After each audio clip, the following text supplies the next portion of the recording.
الله ربي والإسلام ديني ومحمدا رسول الله ويقيني. Dari Pak Taufik Rizani kepada Ustaz Somad, Assalamualaikum. Bagaimana sebaiknya sikap umat menghadapi kebijakan-kebijakan pemerintah yang tidak adil ini? Silakan Ustaz. Penyakit umat yang paling mengerikan adalah penyakit tidak mau tahu. Aku tidak khawatir, kata Sayyidina Ali, aku tidak khawatir tentang baik dan buruk. Karena memang dari dulu baik buruk ini ada. Ada Kabil, ada Habil. Ada Namrud, ada Ibrahim. Ada Fir'aun, ada Musa. Ada Abu Lahab, ada Muhammad SAW. Aku tidak pernah khawatir tentang baik dan buruk. Itu memang terus ada. Yang ku khawatirkan adalah orang baik diam, sehingga orang jahat merasa dirinya benar. Jadi ketika orang baik diam, melihat kebatilan, kata Imam Abu Ali Ad-Daqqaq, as-sakitu 'anil haqqi syaitanun akhras. Orang yang diam melihat kebatilan, berarti dia setan bisu. Hadis tentang melawan kemungkaran. Man ra'a minkum mungkaran, siapa di antara kamu yang melihat kemungkaran, falyughayyirhu biyadihi, rubah dengan tangan, dengan kekuasaan, dengan tanda tangan. Fa illam yastati, kalau tak sanggup fa bilisani, dengan lidah. Ustaz, guru, alim ulama, bicara kalian. Fa illam yastati fa biqalbi, tak juga sanggup dengan hati. Tapi jangan lupa dengan hati itu adzalika at'aful iman. Itulah selemah-lemah iman. Saya tidak dengan tangan karena saya tak punya kuasa. Tanda tangan saya tak laku. Dulu masih berlaku di KRS, sekarang tak jadi dosen pun tak laku lagi. Hanya untuk tanda tangan meresmikan masjid aja. Tapi kalian yang punya tanda tangan, kalian akan dituntut di hadapan Allah Subhanahu wa taala. Ingat wahai pemimpin bangsa, jabatan kalian tak lama tapi hisapnya super lama. Jabatan kalian sekejap tapi hisapnya amat sangat lama di hadapan Allah. Yauma yaqumul hisab. Pada hari itu ditegakkannya hisab. Kalau dihitung-hitung usiamu sejak akil baligh 10 tahun sampai mati 63 tahun, kalau sampai tak sampai 53, potong 10, potong 13, tinggal 40 tahun. 40 tahun itu berapa kali kau menandatangani surat izin membuka perusahaan asing dari mulai nikel, batu bara, tanah, penebangan hutan, penggarapan. Dituntut kau ke pengadilan, kau menang juga karena duit kau banyak, bisa kau sogok pengacara, per detik bisa kau bayar. Tapi di akhirat, al-yawma nakhtimu ala afwahim, mulutmu terkunci, wa tukallimuna aydihim, tanganmu akan bicara. Inilah tangan yang dulu menandatangani persetujuan. Wa tashhadu arjuluhum, kakimu akan bersaksi. Sekarang orang bicara tentang integritas, berkarakter. Inilah integritas. Oleh sebab itu, tanggung jawab kita adalah jangan diam melihat kebatilan. Kita negara konstitusional. Undang-Undang Dasar 1945, Pancasila, Negara Kesatuan Republik Indonesia. Maka dalam koridor demokrasi bicara. Kalau tersendat di parlemen, turun ke jalan. Turun ke jalan itu adalah bagian dari demokrasi. Kita bukan negara monarki, tidak lagi di kerajaan Sriwijaya. Kita bukan kerajaan Siak Sri Indrapura. Kita adalah negara Kesatuan Republik Indonesia. Apa pesan Bung Karno? Bagi yang tidak setuju, bicara di parlemen. Orang yang duduk di parlemen itu siapa milihnya? Kita yang memilih mereka. Maka orang yang kita pilih itu kalau dia salah, kita yang meluruskan mereka. Saya luruskan dengan khutbah Jumat. Mereka tuh tidur waktu saya khutbah. Saya luruskan dengan ceramah. Mereka tak punya waktu untuk mendengar ceramah saya. Saya doakan mereka di tengah malam. Supaya dapat hidayah. Berikan mereka hidayah ya Allah. Maka kita semua jangan diam. Karena diam itu adalah puncak daripada kezaliman. Fir'aun itu sebenarnya tidak berapa zalim. Tapi karena orang diam, dia menjadi-jadi. Sembelih semua anak-anak mereka. Diam, kalau sembelih-sembelih lah. Itu menjadi-jadi dia. Inna Fir'auna wa Hamana. 6 kali disebut nama Haman. Haman itu bukan orang bodoh. Haman itu kalau hidup sekarang Profesor Dr. Haman. Cerdas dia, tapi kecerdasannya dipakai untuk menjunjung kekuasaan yang zalim. Umat ini dipuji Allah karena amar ma'ruf nahi mungkar. Kuntum khaira ummah. Kalian umat yang terbaik. Syaratnya apa? Ta'muruna bil ma'ruf wa tanhauna 'anil munkar. Oleh sebab itu, dalam bahasa Islam, agama Islamnya amar ma'ruf nahi mungkar. Dalam bahasa konstitusinya adalah kritik membangun, berdebat di parlemen. Parlemen, parle itu bahasa Perancis artinya ngomong. Parlemen, tempat ngomong. Kau didudukkan di situ untuk ngomong, bukan untuk tidur. Oleh sebab itu maka habis sudah saya sampaikan. Mudah-mudahan sampai ke telinga mereka. Mereka tonton. Jangan lupa kalau kau tonton, subscribe, like, and share. Wallahu a'lam. Subhanallah, terima kasih Ustadz. Profesor, beliau ini profesor juga. Ya, jadi alhamdulillah, insya Allah apa yang disampaikan beliau ini menjadi penyemangat ya, penggetuk hati-hati kita. Ustadz, ada pertanyaan yang kedua ini dari M. Alvinus AR. Assalamualaikum Pak Ustadz Abdul Somad. Menurut Ustadz, langkah-langkah memperjuangkan kedaulatan energi yang sudah diambil oleh Serikat Pekerja Pertamina, apakah sudah tepat? Lalu yang kedua, kiat-kiat apa yang harus diambil pekerja Pertamina untuk mempertahankan Pertamina ini tetap 100% milik rakyat Indonesia? Silakan Ustaz. Kita punya pakar-pakar, pakar undang-undang tata negara, pakar undang-undang hukum segala hukum dengan berbagai macam cabang-cabangnya. Soan ke mereka, silaturahim ke mereka, presentasi ke mereka. Datangi itu anggota-anggota dewan. Konstituen Bapak kami ini adalah orang yang Bapak duduk di situ, kami milih Bapak. Kami datang ini mau menyelamatkan Bapak supaya jangan sampai masuk neraka jahanam, Pak. Kami sayang sama Bapak. Maka dengan ini kami hadir, Pak. Dengan Ustadz minta sumbang saran, kontribusi, doanya. Dengan mereka tokoh-tokoh itu jelaskan, presentasikan. Itu bagian dari amar ma'ruf nahi mungkar. Banyak orang sekarang amar ma'ruf, ngajak zikir, ngajak baca Quran, ngajak i'tikaf. Banyak amar ma'ruf, ngajak ke Makkah, itu yang paling banyak, ngajak umroh.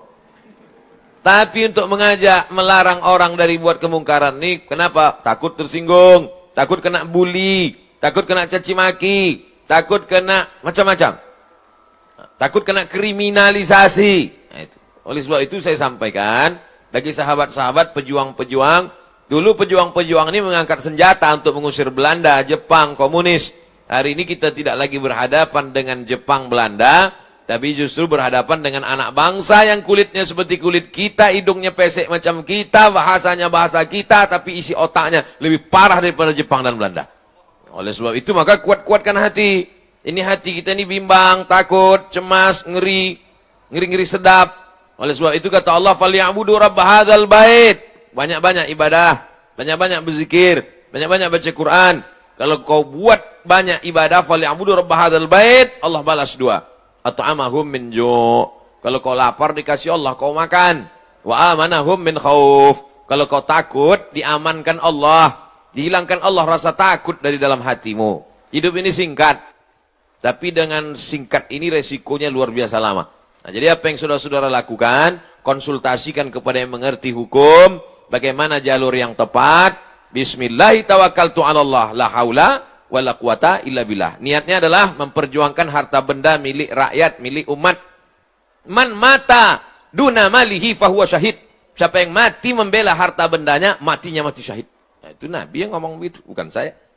Wallahu a'lam bishawab. Terima kasih Ustadz Abdul Somad. Tampaknya ada lagi pertanyaan, begitu antusias masyarakat Kota Palembang dan Sumatera Selatan menanyakan pertanyaan-pertanyaan ini. Datang lagi pertanyaan dari Haji Ian Suyanto. Assalamualaikum Ustadz Abdul Somad. Bagaimana caranya agar satu, pengelolaan negara mau melaksanakan amanat Undang-Undang 45 pasal 33. Lalu yang kedua, masyarakat mau memahami tentang bahaya privatisasi energi secara nasional. Lalu yang ketiga, ketika hati pemimpin masih dibuka oleh Allah Subhanahu wa taala untuk amanat, maka itu semoga ada keberkahan dan keselamatan bagi rakyat. Tetapi bila hati mereka tertutup, maka upaya apa yang bisa diperbuat oleh rakyat? Nah, ini yang ketiga ini agak ngeri-ngeri sedap Ustaz. Silakan Ustaz. Bagaimana caranya supaya satu pengelolaan negara mau melaksanakan amanat Undang-Undang 45 pasal 33 bahwa bumi, air dan segala isinya untuk dikuasai negara untuk kemakmuran rakyat. Bagaimana supaya mereka mau? Ya semua harus bicara. Anak-anak muda di kampus jangan diam saja. Dulu tahun 98 waktu saya masih mahasiswa sebelum ke Mesir, itu ketika mahasiswa diam dia, itu dikirimi kolor sama BH dari Jakarta. Artinya bencong kalian, kenapa tidak bicara? Suarakan aspirasi, sampaikan, kalian kan mengerti. Mahasiswa itu kan membaca, mahasiswa itu yang paling bisa menyuarakan karena dia tidak punya kepentingan. Kalau perusahaan-perusahaan pimpinannya mungkin takut, kepala-kepala daerah mungkin takut banyak catatan dosanya. Tapi mahasiswa, di mana letak? Kalau waktu jadi mahasiswa aja sudah tidak punya idealisme, apalagi nanti sudah menjadi pejabat. Oleh sebab itu semua bicara. Mahasiswa bicara, tokoh masyarakat bicara, mak-mak milenial juga bicara. Di grup-grup WhatsApp itu jangan lagi bicara tentang artis itu, ini segala macam. Yang mubazir tak tentu arah. Itu namanya dosa kering. Dosa kering itu artinya berdosa kering, tak ada manfaatnya. Tak ada dunia, tak ada akhirat. Oleh sebab itu speak up, bicara. Yang kedua, masyarakat mau memahami tentang bahaya privatisasi. Bagaimana supaya masyarakat ini paham? Termasuklah hari ini. Hari ini yang bicara bukan Abdul Somad. Kalau Abdul Somad yang bicara, orang akan, tahu apa Abdul Somad tentang minyak? Paling tahu dia minyak jelantah. Tapi ini yang bicara adalah serikat pekerja. Mereka ngerti. Bahasanya gue bahasa simpel, sederhana. Bahasa-bahasa yang mudah dipahami masyarakat. Dosen-dosen di tengah komunitas Civitas Akademika, mahasiswa, di kampus. Karena kampus itu otaknya. Kalau sudah otaknya rusak, ya error lah semua. Kampus itulah puncak intelektual. Dosen-dosen itu, guru-guru besar itulah orang manusia-manusia suci itu zaman dulu. Orang-orang yang bisa menulis baca zaman dulu, itu diberi fasilitas khusus oleh raja-raja. Kenapa? Karena mereka lah orang-orang suci yang selalu memberikan aspirasi masukan. Jadi kalau mereka sudah diam, takut nanti tidak mengalir uang ke kampus, takut nanti tidak ada tunjangan, nah ini bahaya. Karena otak sudah rusak. Sengaja dijauhkan Allah, lambung itu jauh dari otak. Supaya apa? Supaya otak kita itu beda dengan otak-otak. Itu maka dijauhkan Allah Ta'ala. Nah, oleh sebab itu maka ini semuanya mesti sadar. Kesadaran nasional. Ada yang mengatakan taubat nasional. Orang taubat itu kan setelah sadar. Kalau nggak sadar gimana mau taubat? Ketika hati pemimpin masih dibuka Allah untuk amanat, maka semoga ada keberkahan dan keselamatan. Tapi bila hati tertutup, upaya apa yang diperbuat oleh rakyat? Tak ada doa lain, tak ada jurus lain kecuali ad-doa silahul mu'min. Doa. Ittaqu da'watal mazlum fa innahu la turad. Takutlah kamu doa orang teraniaya. Minyaknya diambil orang asing, dia disuruh beli minyak lebih mahal pula dari tempat asing itu. Pengelolaannya dikhianati, dia teraniaya, terzalimi. Jangan sampai kau tak mau berdoa. Panjatkan doamu di tengah malam. Saat orang lain sedang tertidur pulas, kau sedang membangun sebuah hubungan dengan Allah secara khusus. Maka mintakan kepada Allah. Berikan hidayah pada mereka, ya Allah. Bina mereka, ya Allah. Sudah bolak-balik tak juga kau bina. Binasakan, ya Allah. Jangan sampai binasa. Karena kita diutus, kata Nabi, lam ub'ats la'anan. Aku tidak diutus untuk memberikan laknat. Tapi aku diutus wa ma arsalnaka illa rahmatan lil alamin. Mudah-mudahan yang punya kekuasaan, yang tanda tangannya masih laku, yang jabatannya masih hebat, diberikan Allah hidayah sehingga kekuasaannya, jabatannya itu menjadi rahmat untuk semesta alam. Terima kasih. Terima kasih Ustadz Abdul Somad. Ada lagi pertanyaan keempat. Jadi silakan pemirsa, saudara-saudara sekalian bisa diikuti di YouTube beliau, di DL Media, di Zoom yang sudah kita kasih, bisa berpartisipasi sore hari ini. Selanjutnya ada pertanyaan dari Imam Ahmad Zunaidi. Assalamualaikum Ustadz Abdul Somad.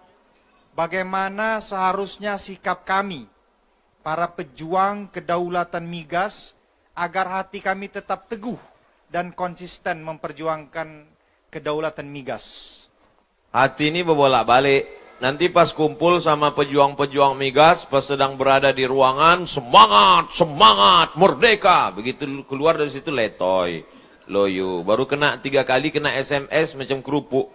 Kerupuk kena air, habis. Tidak ada yang bisa membangkitkan semangat itu kecuali intern dari dalam. Yang ekstern dari luar ini tak ada. Intern dari dalam itu dibangkitkan. Bahwa perjuangan saya ini bukan untuk saya.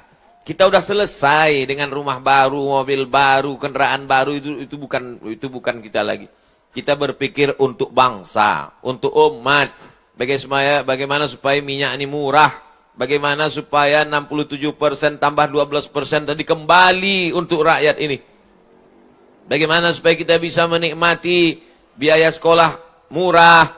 Bagaimana supaya negeri ini aman, baldatun thayyibatun wa rabbun ghafur. Karena orang lapar amat sangat mudah diprovokasi. Jadi siapa yang memperjuangkan kedaulatan migas ini, sesungguhnya dia bukan memprovokasi masyarakat, dia sedang menjaga keutuhan anak bangsa. Karena orang kalau sudah lapar, orang lapar mudah dipicu lalang kering di panas terik. Nah, setelah kau kuatkan hatimu, kuatkan hati. Ustaz kalau sedang susah hati apa Ustaz baca? Selawat. Allahumma salli ala sayyidina Muhammad wa ala ali sayyidina Muhammad. Allahumma salli ala sayyidina Muhammad wa ala ali sayyidina Muhammad. Allahumma salli ala sayyidina Muhammad wa ala ali sayyidina Muhammad. Jadi pejuang-pejuang ini hubungannya dengan Allah itu mesti kuat. Jangan sama dukun. Jangan pakai sabu. Jangan ngelem. Hubungannya mesti kuatkan dengan Allah. Karena kita ini hanya casing saja. Sama semua casing kita ini. Darah, tulang, kuku, bulu, sumsum. Yang menguatkan kita itu kata Nabi, ala fil jasadi mudghah. Dalam dirimu itu ada segumpal. Idza salahat salahal jasadu kullu. Kalau yang itu kuat, yang lain ikut menjadi kuat. Wa idza fasadat, kalau dia lemah, maka yang lain ikut menjadi lemah. Ala wahyal qalb, hati. Kuatkan hatimu dengan banyak dekat kepada Allah. Wadhkurullaha dzikran katsira. Banyak-banyak dekat kepada Allah. Saya tak paksakan satu zikir tertentu, seserah. Mungkin kata mursyid, tarekat dia zikirnya Allah, Allah. Bagus, lanjutkan. Zikir asma zat tunggal. Allah, Allah, Allah, Allah, Allah, Allah, Allah. Ada pula yang dikasih gurunya, afdal zikri fa'lam annahu la ilaha illallah. Bagus. Ada pula yang dikasih zikir asma'ul husna. Ya qawi, ya qawi, ya qawi, ya qawi, ya qawi. Wahai engkau yang maha kuat. Ya qadim, ya qadim, ya qadim, ya qadim, ya qadim, ya qadim, ya qadim. Wahai engkau yang kekal abadi. Berbisik sebelah. Pak Ustadz, kata ketua panitia, jangan ya qadim teruslah, Pak Kapolres tersinggung. Macam-macam zikir. Tapi kalau saya pribadi selawat. Allahumma salli ala sayyidina Muhammad wa ala ali sayyidina Muhammad. Berapa kali Pak Ustadz? Sebanyak-banyaknya. Siapa yang mengamalkan 100 kali, 500 kali, 1000 kali, bagus. Itu untuk latihan. Tapi puncaknya unlimited. Tak lagi dihitung. Jadi kalau gua kuat di dalam, hilang rasa takut kita. Besarkan Allah Ta'ala dalam dirimu, dalam hatimu, dalam jiwamu, maka kecil semua manusia ini kau pandang. Saya sekarang ini melihat semua ini kecil. Kenapa? Karena sedang di atas. Kecil semua, gedung-gedung, mobil-mobil kecil. Kalau kita berada di atas, maka kecil kita melihat sesuatu. Oleh sebab itu, dekatkan dirimu dengan Allah, sehingga kecil, remeh-temeh kau lihat masalah-masalah dunia. Kau angkatkan tanganmu kepada Allah. Allahu Akbar. Perjuanganmu, jihadmu adalah memperjuangkan migas supaya balik kepada umat, balik kepada anak bangsa. Demikian. Subhanallah. Beliau tadi menjelaskan begitu komprehensif. Kalau tadi legislatif, kena nasihat, yudikatif, kena juga mahasiswa. Jadi bergerak bersama serikat pekerja ini bukan memprovokasi, kata beliau, tetapi menjaga. Bentuk menjaga inilah sesungguhnya yang harus kita berikan jempol. Artinya masih ada anak-anak bangsa ini yang peduli. Maka puncak intelektual adalah di kampus. Maka mahasiswa sebagai agen perubahan, ya juga harus ikut menyikapi. Tidak bisa hanya serikat pekerja atau hanya kelompok-kelompok kecil, tapi juga mahasiswa sebagai agen perubahan atau pusatnya intelektual harus ikut berpartisipasi. Karena apa? Ini menjaga kedaulatan, bukan hanya kepentingan Pertamina, tapi kepentingan bersama untuk anak cucu kita yang akan datang.